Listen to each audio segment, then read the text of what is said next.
Have a seat. We've got two microphones between the three of you, so a bit of baton stick practice. Who's going to be this end? I think if we scooch you along, then we've got the backdrop behind all three of you. So we'll start with Shelley-Ann. Your son coming up to 1 year old in a week or two. How's the family? 2 weeks. How's the family? It's good. He runs the house, and it's just wonderful. I'm really enjoying being a mother, and just looking forward to doing my best to raise him right.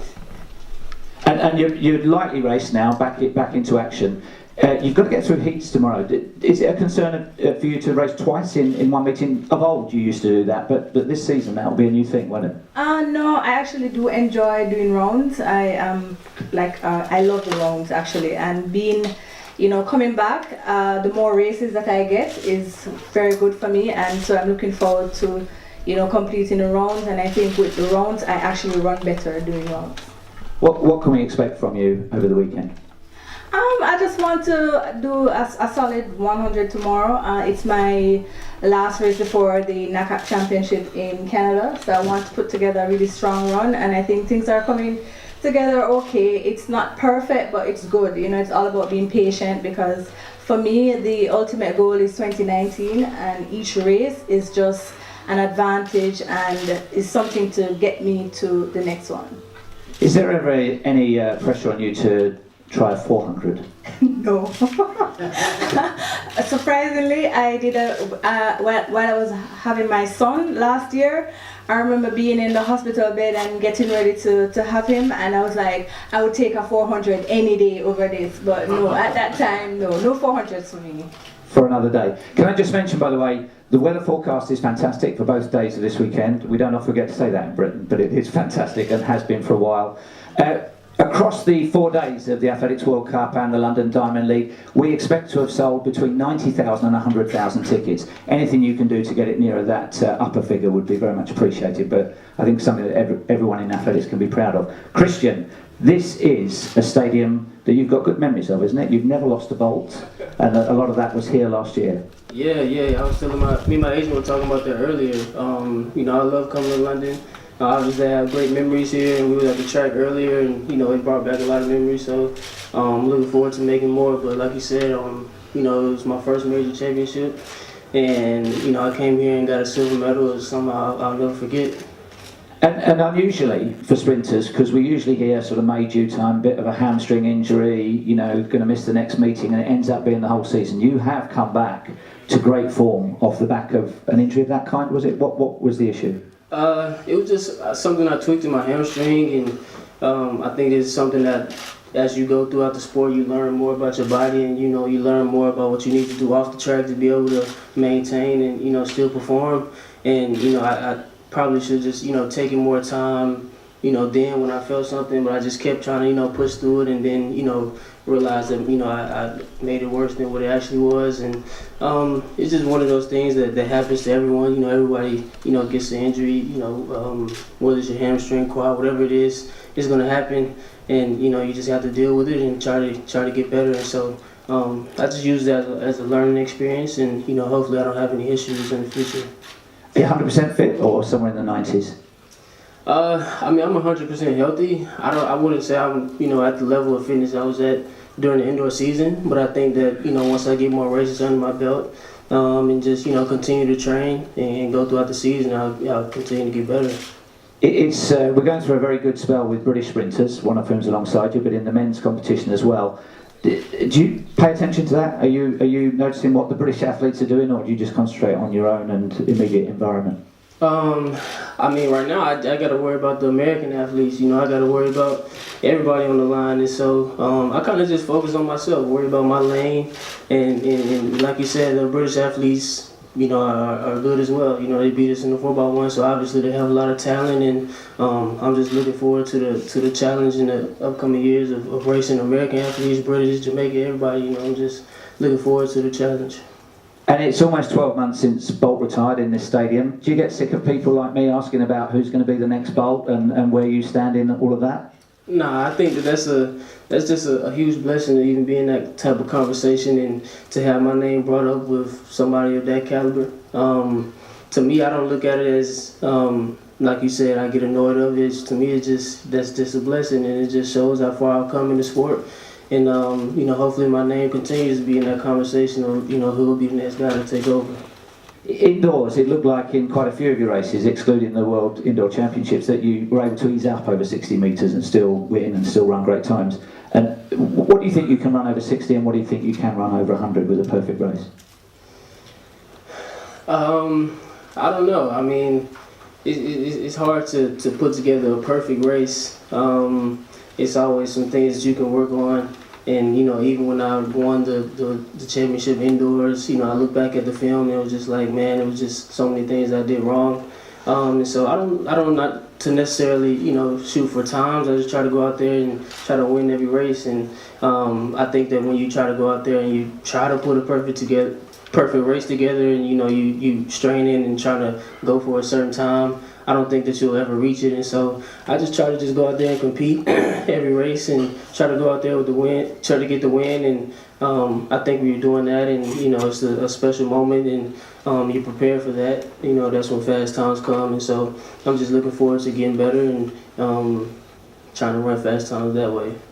And given the season you've had, you're going to potentially be racing twice within an hour and a half. Are you happy about that, or would you prefer just the one-off race? I think it'll be good for me. I think that I'll use the first round to, fill it out and as like a warm-up for the final, and you make it through, get to the final, and then it's on from there. And so I think it'll be good. I think I'm prepared for it, and so I'm looking forward to it. Let's turn our attention to Dina, and the selection for the European Championships in Berlin is on Monday. You've got a Commonwealth medal at 200. You've noticeably been running 100 since then. Mm-hmm. Are you wanting to be in the hat for both events plus the relay? But definitely I'd like to be selected for both of them. I qualified for the 100 by winning the British champs, and I kind of work hard from being the reigning European 200 champ. So my aim is to go and double up in Berlin. And your season has been pretty flawless so far. What are your expectations across the weekend? Thanks, I wouldn't say it's been flawless, but thank you very much. I've been really happy with how the season's gone, obviously, because last year wasn't the most ideal situation, especially with the home champs coming up. But this weekend it'll be really, really good to go and improve on my season's best in the 200. Obviously, want to go down there and put together a good race in front of a home crowd. That's always the aim when I race in London. It fills my heart with joy to be able to race in front of that crowd. So I'm really, really excited to be able to do a 2 there. And when we've spoken to you over the years, you've been busy studying A-levels. You got your 2-1 from King's in history. You've been rehabbing intensively from that ankle a year ago. Have you got bored over the last year? What are you doing to fill your time? I haven't been bored, no. I've been enjoying being kind of chilled, which is a change for me. Normally I'm so used to being so busy, but I've just moved out, kind of got my own space, trying to find a groove in life. When you're just trying to grow up and be an adult and kind of get your head around council tax and bills, that's me. And food shopping, which is really expensive. So I've just been trying to grow up over the past year, really. I've been so fortunate to have parents and family and friends always around me, kind of making sure that both I've got the most loving and performance orientated environment at home. So for me, the past year has been trying to take that and make it my own in my own little space. And as almost everybody knows, in 2012 you were a kit bag carrier as a volunteer at these championships. Do you ever think back to that? What are your memories of it 6 years on? Well, I feel like I was really fortunate to have had the opportunity, and it's great to go out there and be trackside, but for me I think it instilled how proud people are when you run, because I was fortunate enough to be there on Super Saturday with obviously Jess, Greg and Mo doing the incredible and winning a gold at Home Olympics. But what stuck with me from that was the fact that the crowd just were so euphoric, and they felt so proud of the 3 athletes, and they might not have known them personally, but people were crying at the fact that they kind of fulfilled their dreams and fulfilled their goals, and that really resonated with me. So that's why I really enjoy running in front of home crowds, because it gives the opportunity, just by kind of doing well for yourself and running a fast time, you can make people happy in ways that might seem crazy to you, but it makes them really smile, and that's what makes me happy as well. Were you a kit carrier for Shelley-Ann Fraser-Pryce? I was going to say, I don't think I was. You I don't know. No, but I definitely enjoyed watching it. Yeah, and it really, I'm going to say this, that sounds like weird, but yeah, I really am enjoying seeing her coming back after obviously having her child, because as women, I think it's probably one of the most admirable things that you can do. We've obviously seen it with Jess, who came back to take a world title, which for me was absolutely incredible to witness. You're seeing it right now with Serena and obviously Shelley-Ann as well. So yeah, I know personally, obviously as kind of a competitor, but she's different. she's like Olympic champ, so she's different to me. But as somebody that has the opportunity to race against her, I do think it's really, really inspiring what she's doing, and yeah. Thank you. Questions from you? If there are, yes? I have a question for Dina, for the Dutch newspaper, the Volkskrant. Is Schippers the biggest obstacle for you to get that double victory in Berlin? Obviously, Daphne is, world champion, reigning European champion over the 100. She is an absolutely incredible athlete, and yeah, definitely, like, she's so fast. But there are also so many other girls in Europe that are running quick times as well. I think you've just seen Majinga go sub-11 for the first time, and obviously the German girls are fast anyway, but with it being a home champs, you know they're going to bring their A game. So there are so many fast girls, there are so many big competitors in Europe. I just want to go there and put together a good race and hope that it places me where I want to finish. Question perhaps for Shelley-Ann, Fraser-Pryce, but if the others want to chip in, that'd be fine. The IAAF recently held a conference seminar on biomechanics, and I don't pretend to have read all the report on it, but given seeing you three of you standing up there, Shelley-Ann, you are the more diminutive of the trio. I mean, biomechanics, is that something that you and your coaches have paid a lot of attention to in your life, or is it a case of sometimes, well, don't mess around too much with what you've been given, otherwise you can spoil it? I definitely think my coach does experiment with biomechanics. You know, sometimes in training there are different things that we do to try and see what we can get from it. And I think for me, my height is, I'm short, but I'm also very efficient from the blocks. And he tries to, you know, there's this camera thing that they have, and I don't remember this gate thing that we run through just to see your stride length and everything that happens, and I think it works for us. And he assesses, you know, my stride length and how I, you know, exit out the block, and it has been working for us. I mean, I don't change much when it comes to my start, because I think it's okay right now. It's not 100%, but it's coming, and that's expected because there's not enough power there. But I do just focus on, you know, just executing the first 30 as best as I can, and I just leave the rest to the coach. Yeah. Christian, are you a technically driven athlete coach, Perrin? Yeah, I mean, I've had different workouts where, you know, that's just what we do. The full time is just, you know, study film and do different drills that we get from working with this guy USATF works with for biomechanics. And so I think it's good, and I think it's helpful.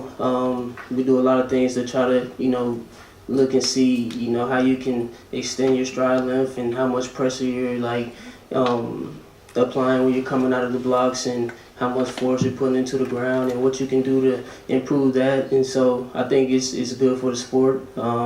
It's obviously helped, and I think yeah, I mean, it's helped me improve on my start, and also helped me improve on my weaknesses. And so I think it's good, and so yeah, we've definitely used it. Dina, do you know how many steps you take in 100? How many breaths you take? I think my coach does, but I haven't got a clue. But yeah, definitely the same as these two guys. Biomechanics are really, really important and integral to my training program, obviously, when I'm racing girls that have knees that come up to my shoulders. So yeah, we did look at the study a bit. I thought it was really interesting because for me it's all about, much like Shelley-Ann, making sure that I maximise my stride length, being on the shorter side. Yeah, that's really, really important. So I've got to make sure that relative to my height, my stride length is as long as possible whilst not compromising turnover. So for me, biomechanics is really, really important, and ultimately helps us, and well, me and us all become better athletes. Your dear mother would like you to run an 800. Oh, no. No. Are you years away from running a 4x4 leg or anything like The thing that? is, I'd really like to do a 4x4 one day, not a 4 flat, that's different, but it is completely different. But I love to run a 4x4, it looks like a lot of fun, I say that tentatively, but yeah, like the kind of team spirit, kind of jostling and holding on at the end, it looks like fun. I'm sure it's not fun when you're running it, but no, oh yeah, not fun if you get the baton last night. If you give, actually don't give it to me in first, I'll probably get taken over. Maybe not. I'm joking. No, I'd actually quite like to do a 4x4. I had this conversation a few times over the past year, and I said it to my coach, I want to try hurdles, I want to try 4x4. So, you know, years later. You two both want to try hurdles. I can see a race coming on. Day 3 of the anniversary it games. looks fun, doesn't it? It looks fun. My coach always says you're a sprinter. Just Yeah, leave that. same. Yeah. Any more questions? Yes. A question for Christian. You spoke a little bit about your body and with the injury, but what about kind of the mental side of it? Having kind of a little setback, and what's kind of your mentality on your way back? Honestly, it was pretty tough mentally. It was something I've never had to deal with, and you know, sitting out and just not training, you know, not doing anything, just you know, doing rehab and just trying to get back right, but not being able to go full speed in practice. That's tough mentally, especially in the middle of a season and during the season where you know you got guys running fast and you know you're watching all these races with American athletes and. Yeah, it's just something I've never had to deal with, and so I was just blessed to have people around me that you know helped me realize the positive in the situation. You know, with it being an off year, and you know just using it as a learning experience, and just trying to you know keep that competitive edge, knowing that you know my time will come, and I'm supposed to be here, and so you know I'll get back to full form eventually, and you know just keep the faith and just keep training and just stay patient, and you know my time will come. And so it was definitely tough mentally and physically, and so it was just something that I had to deal with, and like I said, I used it as a learning experience. Christian, I just wondered how important it was then to push yourself to come back and do these bigger races as well. You know, you could have shied away from facing the top guys, but you haven't. Yeah, I think that's just, I don't know, that's just my competitive spirit. I was scheduled to run all these races this season, and even though it didn't go the way that I planned it to go, hit a bump in the road, I still wanted to get back right and try to come out here and compete, because that's just the type of athlete and competitor that I am. I want to go out there and see where I am against the best in the world, and throw my hat in the ring and try to prove that this is why I'm in the conversation of being the fastest guy in the world. And so, yeah, I mean, I could have, like you said, just shied away and just, kind of shut it down for the season and just get back right for next year for the World Championships. But, no, I just, I love running track, and so I love the competitive aspect of it. And I wanted to come out here and try to compete and try to see where I am. Are you friends with your American rivals over 100, or is it like heavyweight boxing where it's a little bit tense? I mean, we're not like, the best of friends. Like, I mean, I know them, of course, and, I have their, phone numbers and whatnot. If I need to talk to them, I will. But nah, when we come to competition, it's kind of just, like you said, heavyweight boxing. It's like, I don't even look at them. It's just, I don't know. But during the off season, yeah, we're cool. We see each other all the time and everything. But during competition, it's kind of intense, and so. But I like that about the sport. It's competitive. It's kind of a friendly competition. But when you step on the track, it's all business and it's no friends. Are the women a bit more collaborative, or do you scratch at each other in the call room? It's exactly the same. Any more questions? Yes. Question for Christian. You said something about the discussion of the new Usain Bolt. I was wondering, when he retired, did that feel like a relief or a new period where you had more opportunities? I mean, not necessarily a relief. It's it's kind of sad. He was somebody that you grew up watching and wanted to be like and idolize, and you know he's a celebrity, and so it was just a blessing to be able to get the opportunity to line up next to him before he retired. I think he like announced it the year before, and so I was just looking forward to that race, you know, for a whole year, and then I finally got the opportunity and wanted to take advantage of it. And you know, he's just such an icon in the sport; he can't be replaced, and so he's always going to be a part of the conversation. So not necessarily a relief. You know, you have guys in the sport who have been doing it for a long time. You want to get the opportunity to race them and you know, learn from them and everything like that. And so, not a relief. You know, as a competitor, you want to go out there and compete against the best, and you know, he's the best as it gets. And so, I was just blessed to have the opportunity to line up against him, you know, before he retired. I'm conscious that we've our second press conference starting in barely 10 minutes from now, but there will be the opportunity for one-to-ones. Good luck to all three of you over the weekend, over 1 and 200. Let's hear it for all three of them, ladies and gentlemen.